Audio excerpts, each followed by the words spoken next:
ಗ್ಯಾಂಗ್ನಿಂದ ರೇಣುಕಾ ಸ್ವಾಮಿ ಕೊಲೆ ಕೇಸ್ಗೆ ಸಂಬಂಧಪಟ್ಟಂತೆ ಕೊಲೆಗೆ ಕಾರಣ ಪತ್ತೆ ಹಚ್ಚುವಲ್ಲಿ ಪೊಲೀಸರು ಯಶಸ್ವಿಯಾಗಿದ್ದಾರೆ. ಕಾಮಾಕ್ಷಿಪಾಳ್ಯ ಪೊಲೀಸರ ಮನವಿಗೆ ಇನ್ಸ್ಟಾಗ್ರಾಂ ಮಾಹಿತಿಯನ್ನ ನೀಡಲಾಗಿದೆ. ಪವಿತ್ರ ಗೌಡಗೆ ಅಶ್ಲೀಲವಾಗಿ ಸಂದೇಶ ಮತ್ತು ಫೋಟೋ ಕಳಿಸಿರೋದು ಈಗ ಅಲ್ಲಿ ಪತ್ತೆಯಾಗಿದೆ. ರೇಣುಕಾ ಸ್ವಾಮಿ ಕಳುಹಿಸಿದಂತಹ ಅಶ್ಲೀಲವಾದಂತಹ ಮೆಸೇಜ್ಗಳು ಮತ್ತು ಫೋಟೋಗಳು ಈಗ ಇನ್ಸ್ಟಾಗ್ರಾಂನಲ್ಲಿ ಪತ್ತೆಯಾಗಿರುವ ಕುರಿತಾಗಿ ಮಾಹಿತಿ ಸಿಕ್ಕಿದೆ. ಕಾಮಾಕ್ಷಿಪಾಳ್ಯ ಪೊಲೀಸರ ಮನವಿಗೆ ಈಗ ಫುಲ್ ಮಾಹಿತಿಯನ್ನ ನೀಡಲಾಗಿದೆ. ಹೀಗಾಗಿ ಕೊಲೆಗೆ ಕಾರಣ ಪತ್ತೆ ಹಚ್ಚುವಲ್ಲಿ ಪೊಲೀಸರು ಯಶಸ್ವಿಯಾಗಿದ್ದಾರೆ. ದರ್ಶನ್ ಅಂಡ್ ಗ್ಯಾಂಗ್ನಿಂದ ರೇಣುಕಾ ಸ್ವಾಮಿ ಕೊಲೆ ವಿಚಾರಕ್ಕೆ ಸಂಬಂಧಪಟ್ಟಂತೆ ಕೊಲೆ ಆಗಿದ್ದು ಯಾಕೆ, ಮೂಲ ಎಲ್ಲಿಂದ ಬಂತು ಅನ್ನೋದಕ್ಕೆ ಕಾರಣ ಏನು ಅನ್ನೋದು ಈಗ ಗೊತ್ತಾಗಿದೆ. ಅಂದ್ರೆ ಪವಿತ್ರ ಗೌಡಳಿಗೆ ರೇಣುಕಾ ಸ್ವಾಮಿ ಅಶ್ಲೀಲವಾಗಿ ಮೆಸೇಜ್ ಮತ್ತು ಫೋಟೋಗಳನ್ನ ಕಳಿಸಿದ್ದ. ಈ ಒಂದು ವಿಚಾರಕ್ಕೇನೆ ಆತನ ಕೊಲೆ ಆಗಿದ್ದು. ಈಗ ಆತ ಏನೇನು ಮೆಸೇಜ್ಗಳನ್ನ ಮಾಡಿದ್ದ, ಹಾಗೆ ಏನೇನು ಫೋಟೋಗಳನ್ನ ಕಳುಹಿಸಿದ್ದ ಅನ್ನೋದರ ಕುರಿತಾಗಿ ಪೊಲೀಸರಿಗೆ ಮಾಹಿತಿ ಸಿಕ್ಕಿದೆ. ರೇಣುಕಾ ಸ್ವಾಮಿ ಕಳುಹಿಸಿದ್ದಂತಹ ಅಶ್ಲೀಲ ಮೆಸೇಜ್ ಮಾಹಿತಿ ಕೊಟ್ಟ ಇನ್ಸ್ಟಾಗ್ರಾಂ, ರೇಣುಕಾ ಸ್ವಾಮಿ ಬರೆದಿದ್ದಂತಹ ಐಡಿ ಸಮೇತ ಪತ್ರವನ್ನ ಬರೆದಿದ್ರು ಪೊಲೀಸರು. ಕೊನೆಗೂ ರೇಣುಕಾ ಸ್ವಾಮಿ ಕಳುಹಿಸಿರುವಂತಹ ಮೆಸೇಜ್ ಕುರಿತು ಪೊಲೀಸರಿಗೆ ಮಾಹಿತಿ ಸಿಕ್ಕಿದೆ. ಇನ್ನು ಈ ಮಾಹಿತಿಯನ್ನ ಚಾರ್ಜ್ ಶೀಟ್ನಲ್ಲಿ ಕಾಮಾಕ್ಷಿಪಾಳ್ಯ ಪೊಲೀಸರು ಸೇರಿಸಿದ್ದಾರೆ. ಇನ್ಸ್ಟಾಗ್ರಾಂನಲ್ಲಿ ಕೊಟ್ಟಂತಹ ಮಾಹಿತಿಯನ್ನ ಈಗ ಚಾರ್ಜ್ ಶೀಟ್ನಲ್ಲೂ ಕೂಡ ಉಲ್ಲೇಖಿಸಿದ್ದಾರೆ. ಅಂದ್ರೆ ಇನ್ಸ್ಟಾಗ್ರಾಂನಲ್ಲಿ ರೇಣುಕಾ ಸ್ವಾಮಿ ಕಳಿಸಿದಂತಹ ಅಶ್ಲೀಲ ಮೆಸೇಜ್ಗಳ ಬಗ್ಗೆ ಪೊಲೀಸರಿಗೆ ಈಗ ಮಾಹಿತಿ ಸಿಕ್ಕಿದೆ. ಪವಿತ್ರ ಗೌಡಗೆ ಏನು ಈತ ಅಶ್ಲೀಲವಾಗಿ ಮೆಸೇಜ್ಗಳನ್ನ ಹಾಗೆ ಫೋಟೋಗಳನ್ನ ಕಳುಹಿಸಿಕೊಟ್ಟಿದ್ದ, ಅದರ ಮಾಹಿತಿ ಈಗ ಪೊಲೀಸರಿಗೆ ಸಿಕ್ಕಿದ್ದು ಎಲ್ಲವನ್ನೂ ಕೂಡ ಚಾರ್ಜ್ ಶೀಟ್ನಲ್ಲಿ ಸೇರಿಸಿದ್ದಾರೆ. ಇನ್ನೇನು ಚಾರ್ಜ್ ಶೀಟ್ ಸಲ್ಲಿಕೆಯಾಗುವ ಸಾಧ್ಯತೆ ಕೂಡ ಇರುವಂಥದ್ದು. ಮುಂದಿನ ಬೆಳವಣಿಗೆಗಳ ಕುರಿತಾಗಿ ಕಾದು ನೋಡಬೇಕು.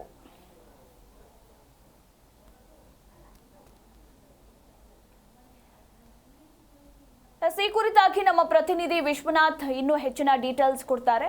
ವಿಶ್ವನಾಥ್, ರೇಣುಕಾ ಸ್ವಾಮಿ ಪವಿತ್ರ ಗೌಡಳಿಗೆ ಕಳುಹಿಸಿದಂತಹ ಅಶ್ಲೀಲ ಮೆಸೇಜ್ ಮತ್ತೆ ಫೋಟೋಗಳು ಪೊಲೀಸರಿಗೆ ಸಿಕ್ಕಿವೆ ಅನ್ನೋದರ ಕುರಿತಾಗಿ ಮಾಹಿತಿ ಸಿಕ್ಕಿದ್ದು, ಅದನ್ನ ಚಾರ್ಜ್ ಶೀಟ್ ನಲ್ಲೂ ಕೂಡ ಉಲ್ಲೇಖಿಸಿದ್ದಾರೆ ಅಂತ ಹೇಳಲಾಗ್ತಾ ಇರುವುದು. ಈ ಬಗ್ಗೆ ಹೆಚ್ಚಿನ ಡೀಟೇಲ್ಸ್. ಮತ್ತು ಖಂಡಿತವಾಗ್ಲು ರೇಣುಕಾ ಸ್ವಾಮಿ ಕೊಲೆ ಪ್ರಕರಣದಲ್ಲಿ ಪ್ರಮುಖವಾದ ಸಾಕ್ಷ್ಯಾಧಾರಗಳನ್ನ ಕಂಡುಕೊಳ್ಳುವಂತಹ ನಿಟ್ಟಿನಲ್ಲೂ ಕೂಡ ಕಾಮಾಕ್ಷಿಪಾಳ್ಯ ಪೊಲೀಸರು ನಿರತರಾಗಿದ್ರು. ಈಗ ಚಾರ್ಜ್ ಶೀಟ್ ಸಲ್ಲಿಸೋದಕ್ಕೆ ಇನ್ನೂ 2-3 ದಿನಗಳು ಬಾಕಿ ಇದೆ. ಈ ಹಿನ್ನೆಲೆಯಲ್ಲಿ ಇನ್ಸ್ಟಾಗ್ರಾಮ್ಗೂ ಕೂಡ ಒಂದು ಪತ್ರವನ್ನು ಬರೆದಿರ್ತಾರೆ. ಯಾಕಂತಂದ್ರೆ ಪ್ರಮುಖವಾಗಿ ರೇಣುಕಾ ಸ್ವಾಮಿ ಈ ಪವಿತ್ರ ಗೌಡಗೆ ಇನ್ಸ್ಟಾಗ್ರಾಮ್ ನಲ್ಲಿ ಮೆಸೇಜ್ ಮಾಡಿದ್ದಾನ ಒಂದು ಮಾಹಿತಿ ಕೂಡ ಲಭ್ಯ ಆಗಿತ್ತು. ಹೀಗಾಗಿನೇ ಅಶ್ಲೀಲ ಸಂದೇಶಗಳನ್ನ ಕಳಿಸಿದಂತಹ ಸಂದರ್ಭದಲ್ಲಿ ನಟ ದರ್ಶನ್ ಆಗಿರ್ಬೋದು ಮತ್ತು ಇನ್ನಿತರರಿಗೆ ಈ ಮಾಹಿತಿಯನ್ನ ಪವಿತ್ರ ಗೌಡ ಕೂಡ ತಿಳಿಸಿರ್ತಾರೆ. ಅದಾದ್ಮೇಲೆ ಈತನ ಚಿತ್ರದುರ್ಗದಿಂದ ಕಿಡ್ನಾಪ್ ಮಾಡ್ಕೊಂಡು ಕರ್ಕೊಂಡ್ಬಂದು ಇಲ್ಲಿ ಹತ್ಯೆ ಮಾಡಲಾಗಿತ್ತು. ಹೀಗಾಗಿ ಆ ಮೆಸೇಜ್ಗಳು ಯಾವ್ಯಾವುದು ಮತ್ತು ಆ ಮೆಸೇಜ್ ನಲ್ಲಿ ಇದ್ದಂತಹ ಅಂಶಗಳೇನು ಮತ್ತು ಯಾವ ರೀತಿಯಾದಂತಹ ಮೆಸೇಜ್ ಗಳನ್ನ ಮಾಡಲಾಗಿತ್ತು ಅನ್ನೋ ಒಂದು ಹಿನ್ನೆಲೆಯಲ್ಲಿ ಕೂಡ ಪೊಲೀಸರಿಗೆ ಸಾಕಷ್ಟು ಅನುಮಾನಗಳು ಕೂಡ ಇದ್ವು. ಹೀಗಾಗಿ ಈ ಮೆಸೇಜ್ ಗಳನ್ನ ಮಾಡಿದಂತಹ ಇನ್ಸ್ಟಾಗ್ರಾಮ್ ಅಕೌಂಟ್ ನಲ್ಲಿ ಕೆಲವೊಂದು ಮಾಹಿತಿಗಳನ್ನು ಕೂಡ ಕೇಳಲಾಗಿತ್ತು. ಈಗ ಕಾಮಾಕ್ಷಿಪಾಳ್ಯ ಪೊಲೀಸರು ಇನ್ಸ್ಟಾಗ್ರಾಮ್ಗೂ ಕೂಡ ಪತ್ರವನ್ನು ಕೂಡ ಬರೆದಿದ್ದು, ಈಗ ಇನ್ಸ್ಟಾಗ್ರಾಮ್ ನಿಂದ ಒಂದು ಮೆಸೇಜ್ಗಳು ಕೂಡ ಕಂಪ್ಲೀಟ್ ಆದಂತಹ ಏನೇನು ಡೀಟೇಲ್ ಇದೆ ಅವೆಲ್ಲವನ್ನೂ ಕೂಡ ಈಗ ಇನ್ಸ್ಟಾಗ್ರಾಮ್ ನಿಂದ ಲಭ್ಯ ಆಗಿರುವಂತದ್ದು. ಇನ್ನು ರೇಣುಕಾ ಸ್ವಾಮಿ ಕಳಿಸಿದಂತಹ ಅಶ್ಲೀಲ ಮೆಸೇಜ್ಗಳ ಬಗ್ಗೆನೂ ಕೂಡ ಇನ್ಸ್ಟಾಗ್ರಾಮ್ ಮಾಹಿತಿಯನ್ನು ಕೊಟ್ಟಿರುವಂತದ್ದು. ಇನ್ನು ಇನ್ಸ್ಟಾಗ್ರಾಮ್ ಏನು ಪತ್ರವನ್ನ ಏನ್ ಬರೆದಿದ್ರಲ್ಲ, ಈ ರೇಣುಕಾ ಸ್ವಾಮಿ ಐಡಿ ಸಮೇತ ಆ ಪತ್ರವನ್ನು ಕೂಡ ಪೊಲೀಸರು ಬರೆದಿದ್ರು. ಈಗ ಅಶ್ಲೀಲ ಮೆಸೇಜ್ಗಳ ಬಗ್ಗೆ ಮಾಹಿತಿ ಕೂಡ ಸಿಕ್ಕಿರುವಂತದ್ದು. ಇನ್ನು ಪವಿತ್ರ ಗೌಡಗೆ ಅಶ್ಲೀಲ ಸಂದೇಶ ಹಾಗೂ ಫೋಟೋಗಳನ್ನ ಕಳಿಸಿರೋದು ಕಂಪ್ಲೀಟ್ ಆಗಿ ಇಲ್ಲಿ ಪತ್ತೆ ಆಗ್ತಾ ಇದೆ. ಅದು ನಿಜ ಅನ್ನೋದು ಕೂಡ ಪ್ರೂವ್ ಆಗ್ತಾ ಇರುವಂತದ್ದು. ಇನ್ನು ಪವಿತ್ರ ಗೌಡಗೆ ಖಾಸಗಿ ಅಂಗಗಳ ಫೋಟೋಗಳನ್ನು ಕೂಡ ಈ ರೇಣುಕಾ ಸ್ವಾಮಿ ಕಳಿಸಿದ ಅನ್ನೋದು ಕೂಡ ಇಲ್ಲಿ ಗೊತ್ತಾಗ್ತಾ ಇದೆ. ಇನ್ಸ್ಟಾಗ್ರಾಮ್ನವರು ಕೊಟ್ಟ ಮಾಹಿತಿಯಲ್ಲೂ ಕೂಡ ಇವೆಲ್ಲವೂ ಕೂಡ ಪತ್ತೆ ಆಗಿದೆ. ಈ ಬಗ್ಗೆ ಕೂಡ ಆ ಮಾಹಿತಿಯನ್ನ ಸಂಗ್ರಹಿಸಿ ಕಂಪ್ಲೀಟ್ ಆಗಿ ಚಾರ್ಜ್ ಶೀಟ್ ನಲ್ಲೂ ಕೂಡ ಉಲ್ಲೇಖ ಮಾಡೋದಕ್ಕೆ, ಅಂತಂದ್ರೆ ಪ್ರಕರಣಕ್ಕೆ ಪ್ರಮುಖ ಕಾರಣಗಳು ಏನು ಅನ್ನೋದನ್ನು ಕೂಡ, ಅಂದ್ರೆ ಕೊಲೆಗೆ ಏನು ಕಾರಣಗಳನ್ನೋದು ಕೂಡ ಈ ಚಾರ್ಜ್ ಶೀಟ್ ನಲ್ಲಿ ಮೆನ್ಷನ್ ಮಾಡ್ಬೇಕಾಗತ್ತೆ ಅಧಿಕಾರಿಗಳು. ಹೀಗಾಗಿನೇ ಮೂಲ ಕಾರಣಗಳನ್ನ ಕೆದಕಿದಂತಹ ಸಂದರ್ಭದಲ್ಲಿ ಈ ಮೊದಲನೇದಾಗಿ ಆರೋಪಿಗಳು ಕೂಡ ಹೇಳ್ಕೊಂಡಿದ್ದು ಈ ರೇಣುಕಾ ಸ್ವಾಮಿ ಅಶ್ಲೀಲ ಮೆಸೇಜ್ ಮಾಡ್ತಾ ಇದ್ದ, ಹೀಗಾಗಿನೇ ಅದನ್ನ ಅಲ್ಲಿಂದ ಕರೆತರಲಾಗಿತ್ತು ಅಂತ. ಹೀಗಾಗಿನೇ ಆ ಮೆಸೇಜ್ಗಳು ಕೂಡ ಈ ಪ್ರಕರಣದಲ್ಲಿ ಪ್ರಮುಖ ಸಾಕ್ಷಿಗಳಾಗತ್ತೆ. ಇನ್ನೇನು 2-3 ದಿನಗಳಲ್ಲಿ ಚಾರ್ಜ್ ಶೀಟ್ ಕೂಡ ಸಲ್ಲಿಕೆಯಾಗತ್ತೆ. ಆ ಸಂದರ್ಭದಲ್ಲಿ ರೇಣುಕಾ ಸ್ವಾಮಿ ಯಾವ ರೀತಿಯಾದಂತಹ ಫೋಟೋಗಳನ್ನ ಕಳಿಸಿದ್ದ, ಯಾವ ರೀತಿಯಾದಂತಹ ಮೆಸೇಜ್ಗಳನ್ನ ಕಳಿಸಿದ್ದ ಮತ್ತು ಪವಿತ್ರ ಗೌಡಗೆ ಯಾವ ರೀತಿಯಾಗಿ ಅಶ್ಲೀಲ ಮೆಸೇಜ್ಗಳನ್ನ ಕಳಿಸಿರುವಂತದ್ದು ಮತ್ತು ಆಕೆಯನ್ನ ಎಷ್ಟರ ಮಟ್ಟಿಗೆ ಮೆಸೇಜ್ ಮುಖಾಂತರವಾಗಿ ಮತ್ತು ಫೋಟೋಗಳ ಮುಖಾಂತರವಾಗಿ ಟಾರ್ಚರ್ ಮಾಡಿದ್ದ ಅನ್ನೋದು ಹಿನ್ನೆಲೆಯಲ್ಲೂ ಕೂಡ ಈ ಒಂದು ಚಾರ್ಜ್ ಶೀಟ್ ನಲ್ಲೂ ಕೂಡ ಉಲ್ಲೇಖ ಆಗುತ್ತೆ. ಒಟ್ಟಾರೆಯಾಗಿ ಇನ್ಸ್ಟಾಗ್ರಾಮ್ ಕೂಡ ಈಗ ಕಾಮಾಕ್ಷಿಪಾಳ್ಯ ಪೊಲೀಸರ ಪತ್ರ ಏನಿತ್ತು ಅದಕ್ಕೆ ರೆಸ್ಪಾನ್ಸ್ ಮಾಡಿರುವಂತದ್ದು. ಅವುಗಳನ್ನು ಕೂಡ ಪ್ರಮುಖವಾಗಿ ಇಲ್ಲಿ ಸಾಕ್ಷ್ಯಾಧಾರಗಳನ್ನ ಪರಿಗಣಿಸಿ ದೋಷಾರೋಪಣಾ ಪಟ್ಟಿಯಲ್ಲೂ ಕೂಡ ಅವುಗಳನ್ನ ಮೆನ್ಷನ್ ಮಾಡಿ ಕೋರ್ಟ್ಗೆ ಸಲ್ಲಿಸುವಂತಹ ಕೆಲಸವನ್ನ ಕಾಮಾಕ್ಷಿಪಾಳ್ಯ ಪೊಲೀಸರು ಮಾಡ್ತಾರೆ. ಎಸ್, ಥ್ಯಾಂಕ್ ಯು ವಿಶ್ವನಾಥ್ ನಿಮ್ಮೆಲ್ಲ ಮಾಹಿತಿಗಾಗಿ.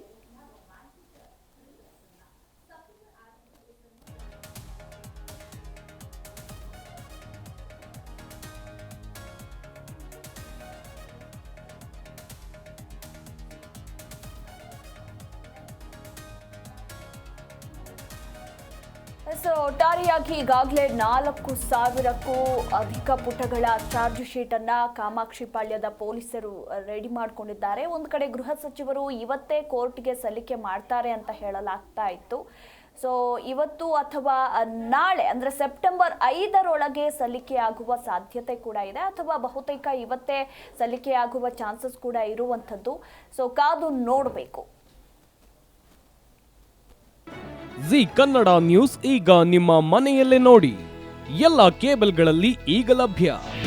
ನಿಮ್ಮ ನೆಚ್ಚಿನ ಜಿ ಕನ್ನಡ ನ್ಯೂಸ್ ಈಗ ಸನ್ ಡೈರೆಕ್ಟ್ ನಲ್ಲಿ number 292, Tata play number 1664, Jio TV number 1334, NXT digital number 30, in cable number 30, city networks 51, U digital number 162, GTPL number 17, Rockline telecommunications number 42, Shri Basaveshwara cable number 168, rural cable network 60, Vinayaka digital 57, Abhishek cable 821, city channel 53, Siddeshwara cable network 57, V4 digital Infotech 628, Surya digital networks 53, Gajanan digital number 836, Malnad Infotech private limited number